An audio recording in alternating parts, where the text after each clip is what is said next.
¿Okay? ¿Okay? Entonces, ¿por qué está bien definida ahí? Porque omega epsilon es el conjunto de todas esas bolas que están contenidas en omega. ¿No? ¿Ok? Fíjense que entonces f epsilon de x es la integral sobre la bola radio epsilon con centro en x, delta epsilon de x menos y de fy, ¿sí o no? A esto se reduce, de hecho, la integral sobre omega, ¿no? ¿Ok?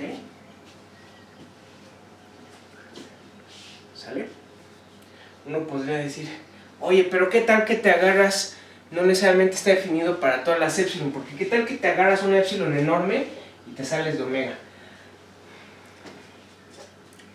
Sí, señores, pero epsilon, como siempre en matemáticas, es algún infinitesimal, ¿no? O sea, el chiste de epsilon es que lo estamos tomando suficientemente pequeño, ¿no? O sea, en sí para nosotros los epsilon que tienen valor tomar, son los epsilons para los que al menos ya hay una bolita contenida, ¿no? Y estamos definiendo nuestra f epsilon. ¿Sí? Entonces esto es, fíjense, la f, ¿dónde está integrando? La f está tomando sus valores de integración en la bola. Ajá.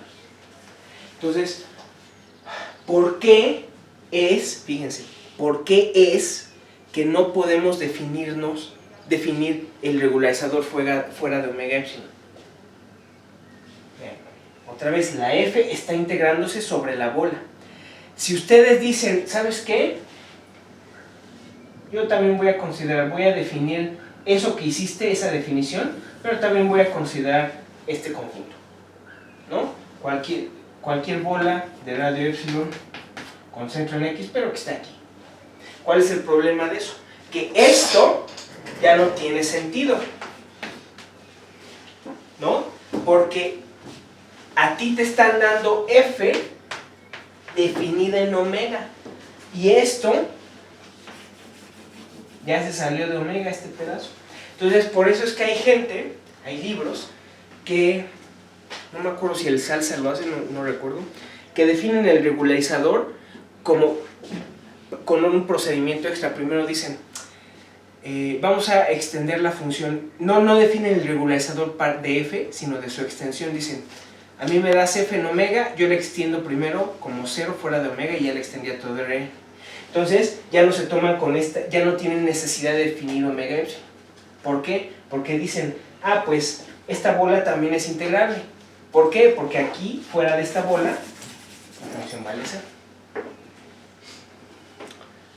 Es como, se me hace una manera de evitar la dificultad, porque omega epsilon es a veces es difícil de visualizar, hay que estar tomándolo en cuenta en las pruebas.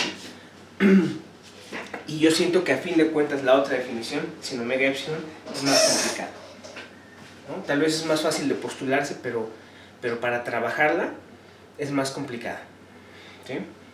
Entonces, no, por eso es que está bien definido aquí esto, ¿sí?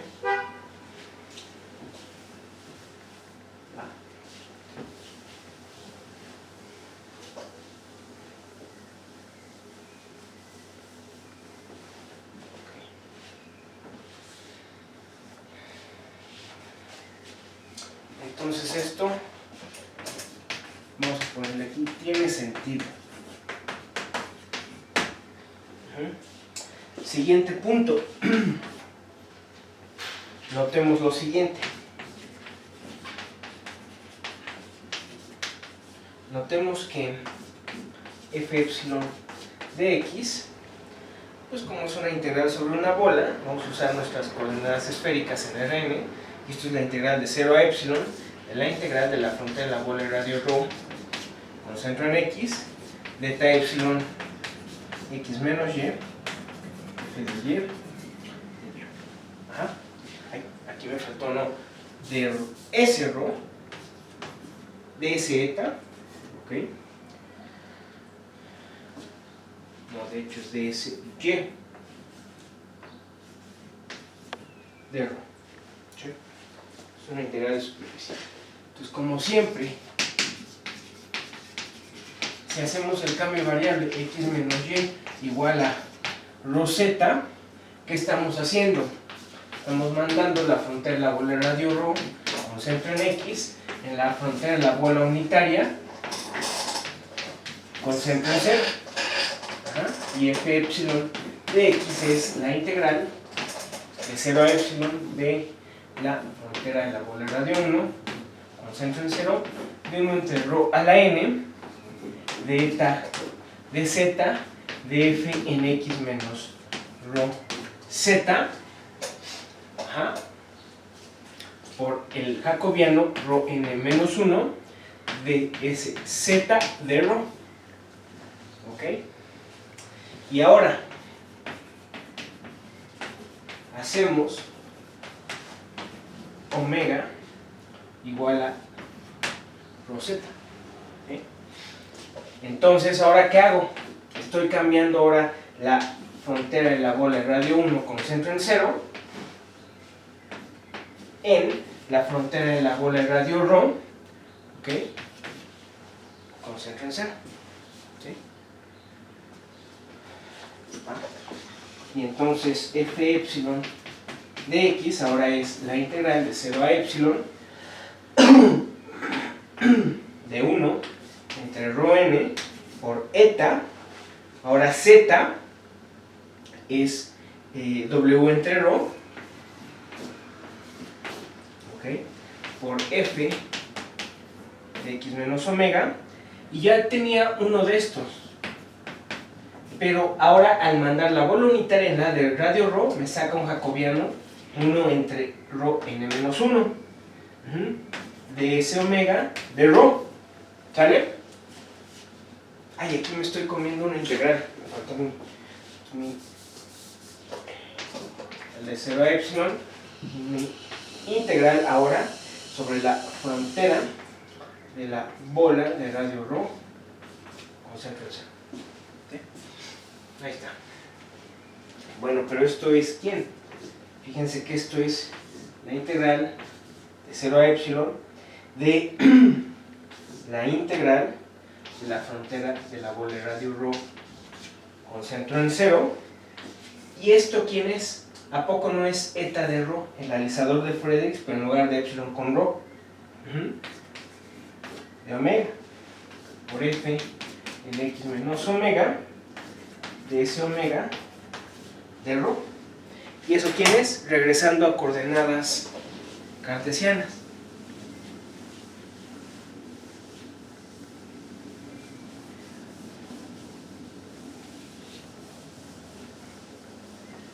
¿Qué es eso?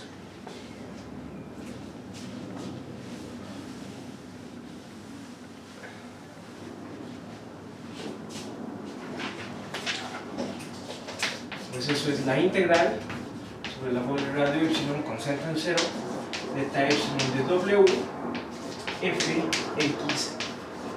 Le estoy diciendo w, pero omega, lo que sea. Mis omegas y w son métricamente isomorfas. Ok, pero quedó eso. Entonces, ¿qué pasó? Ya borré de dónde empezamos. Pero fíjense, empezamos de esta.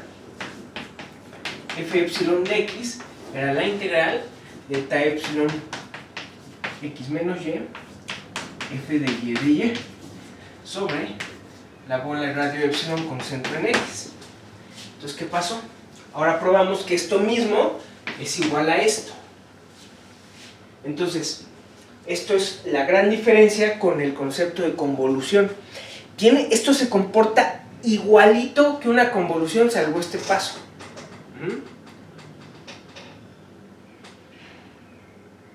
De hecho, muchos autores simplemente la f epsilon la escriben como eta epsilon convolución con f. Es puramente notación. ¿Sí? Pero ahí se los dejo de tarea moral. Prueben que la convolución que conocen es conmutativa. Es un cambio de variable bobo. Es conmutativa. Esto me está diciendo no hay realmente conmutatividad aquí, porque aunque, es decir, no es cierto, si ustedes quieren escribir esto, si ustedes dicen, oye, esto es la convolución, esta de acá, pues resulta que esto es distinto de f convolución con eta epsilon. ¿Sí? ¿Por qué? Porque no estás integrando en todo Rn.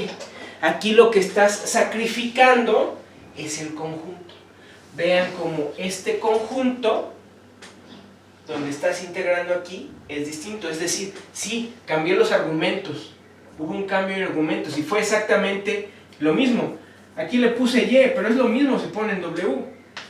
La variable es muda, ¿no? Entonces dices, ah, caray, cambiaste los argumentos. Sí, pero sacrificaste el conjunto. ¿Sale? Sacrificaste el conjunto. ¿Va?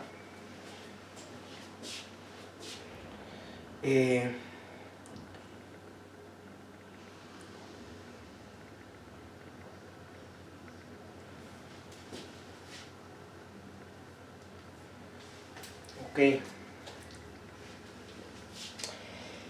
Entonces, realmente, vean que otra vez,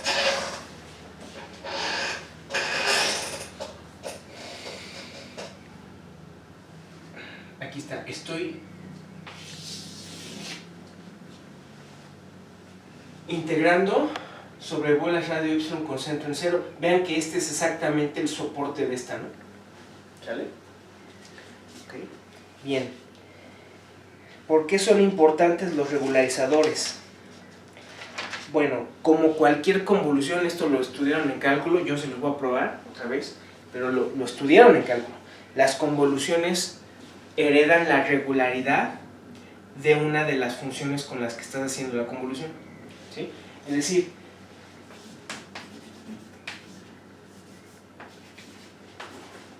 si f es k, entonces f convolución con g es ck con hipótesis mínima sobre g. Por ejemplo, se le puede pedir a g que sea continua y con soporte, o se le puede pedir que decaiga a cero en infinito, o que esté en la clase de Schwartz, o acotada L1. Hay varias L1 log, de hecho hay varias maneras de hacerlo. Ajá. Y de hecho la derivada entra. La derivada de esto es, si esta es la que es diferenciable, es la derivada alfa de f con convolución. Van a ver que muchas soluciones en ecuaciones parciales se escriben en términos de convoluciones por esta propiedad, ¿no? Si ustedes tuvieran una solución a la ecuación de Laplace, entonces construyen la convolución f con g, y entonces el laplaciano de esto va a ser el laplaciano de f convolución con g, pero pues esto es cero, ¿no? Entonces con una solución construyen otra, y es lo que se hace históricamente.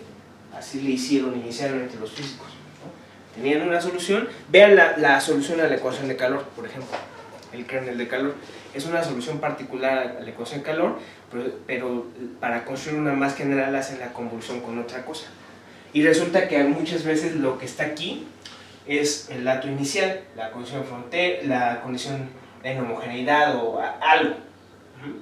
¿Sale? Entonces vamos a probar que estas cosas son C infinito. Por eso es que esa es una de las razones por las que les llamamos regularizadores. La función puede ser continua, pero no tiene por qué ser C1. O es más, L1 log, que no tiene ni siquiera por qué ser continua, pero su regularización siempre es infinitamente diferenciable.